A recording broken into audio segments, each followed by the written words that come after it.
Hi கர்த்தருடைய பிள்ளைகளை எல்லாரும் எப்படி இருக்கீங்க? எல்லாரும் நல்லா இருக்கீங்களா? கர்த்தர் இன்னைக்கு கொடுத்த வேத வசனம் பிலிப்பியர் 4ஆம் அதிகாரம் 6வது வசனம். நீங்கள் ஒன்றுக்கும் கவலைப்படாமல் எல்லாவற்றையும் குறித்து உங்கள் விண்ணப்பங்களையும் ஸ்தோத்திரத்தோடு கூடிய ஜெபத்தினாலும் வேண்டுதலினாலும் தேவனுக்கு தெரியப்படுத்துங்கள். இந்த வார்த்தையை கொண்டு ஆண்டவர் நம்மிடத்தில் பேசுறாரு. நீங்கள் ஒன்றுக்குமே கவலைப்படக்கூடாது அப்படின்னு சொல்லி இந்த நாட்கள்ல ஆண்டவர் சொல்றாங்க. நம்ம கவலைப்படுறதுனால ஒண்ணுமே நம்ம சேமிச்சு வைக்க முடியாது. நம்ம கவலைப்படவே கூடாது.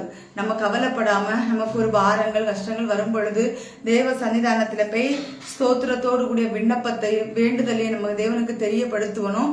தெரியப்படுத்தும் போது எல்லா புத்திக்கு மேலான தேவ சமாதானம் நம்மளுடைய இருதயங்களை நம்முடைய சிந்தைகளை கிறிஸ்து இயேசுக்களாக காத்துக்கொள்ளும் அப்படின்னு சொல்லி ஏசப்பா சொல்றாங்க. நம்ம கவலைப்படுறதுனால ஒரு முளத்தை கூட்டவோ ஒரு முளத்தை குறைக்கவோ முடியாது. அதனால எவ்வளவு பாரங்கள் கஷ்டங்கள் எவ்வளவு துயரங்கள் இந்த நாட்கள்ல கண்ணீர் கவலைகள் கூட அநேகருக்கு இருக்கலாம். ஆனா சோர்ந்து போகாதீங்க, கவலைப்படாதீங்க. தேவனுடைய சமூகத்துல உட்காருங்க.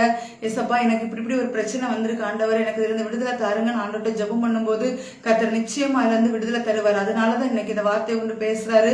நீங்கள் ஒன்றுக்கும் கவலைப்படாமல் ஸ்தோத்திரத்தோடு ஜெபத்தினாலும் வேண்டுதலினாலும் உங்களுடைய கவலைகள் எல்லாத்தையும் அவர்கிட்ட சொல்லுங்க. அதை ஆண்டவர் சொல்றாரு, உங்கள் கவலைகள் எல்லாம் அவர் மேல் வைத்து விடுங்கள் அப்படின்னு சொல்லியிருக்கிறாங்க.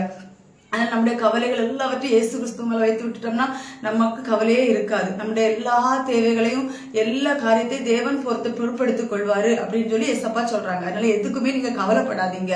அதே மாதிரி நீதிமொழிகள் சொல்லி இருக்குது, உங்கள் இருதயத்தில் உள்ள கவலை அதை ஒடுக்கும் அப்படின்னு சொல்லியிருக்கு. நம்மளுடைய இருதயத்தில் உள்ள கவலை நம்மளை ஒடுக்கிறோம், நல்வார்த்தையோ அதை மகிழ்ச்சியாக்கும். நம்மளுடைய வார்த்தை தான் நம்மளுடைய மகிழ்ச்சியாக்கும்னு சொல்லி ஏசப்பா சொல்றாங்க. அதனால இந்த நாட்கள்ல அவருடைய வார்த்தை சொல்றாரு, நீங்க கவலைப்படாதீங்க, நல்வார்த்தை உங்களை மகிழ்ச்சியாக்கட்டும். ஏசப்பாவுடைய வார்த்தை உங்களை மகிழ்ச்சியாக்கட்டும். ஏசப்பாவுடைய சன்னிதானத்துல போய் இருங்க. உங்களுடைய கவலைகள் பாரங்கள் கண்ணீரோடு இருக்கிறீங்களா, உங்களுக்கு கண்ணீர் எல்லாவற்றையும் தேவ சமூகத்துல போய் சொல்லுங்க. ஆண்டவர் இந்த நொடியை உங்களுக்கு விடுதலை தருவாரு. நீங்கள் விசுவாசம் உள்ளவர்களா இருங்கள். கர்த்தர் தாம் இந்த வார்த்தைகள் எல்லாம் ஆசீர்வதிப்பாராக. ஆமென். ஒரு சிறிய ஜெபம் செஞ்சுக்கிறேன்.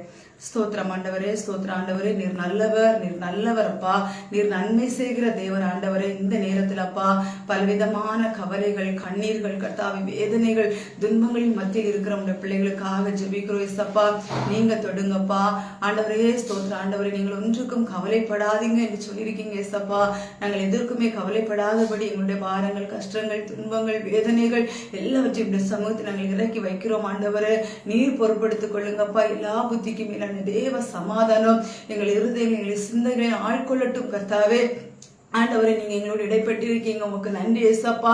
நீர் எங்களுக்கு பலவீனங்கள் ஒருவேளை இருக்கலாம் ஆண்டவரு. அந்த பலவீனங்கள் நிமித்தமாக உங்களுடைய சமூகத்தை நாங்கள் தேடாதபடி இருக்கிறோம் ஆண்டவரு.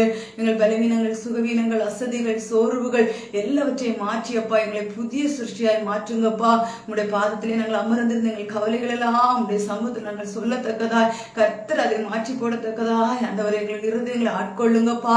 எங்களை பலப்படுத்துங்க, ஆசீர்வதிங்க. எங்களை ஜெபத்தெல்லாம் நீர் அங்கீகரித்ததற்காக உமக்கு ஸ்தோத்திரம் துதி கன மகிமையில அப்பாவுக்கே செலுத்துகிறோம். இயேசு கிறிஸ்து மூலம் ஜெபிக்கிறோம் பிதாவே. ஆமென் ஆமென் ஆமென். ஹல்லேலூயா ஹல்லேலூயா ஹல்லேலூயா. கர்த்தர் தாமே உங்கள் அனைவரையும் ஆசீர்வதிப்பாராக. ஆமென்.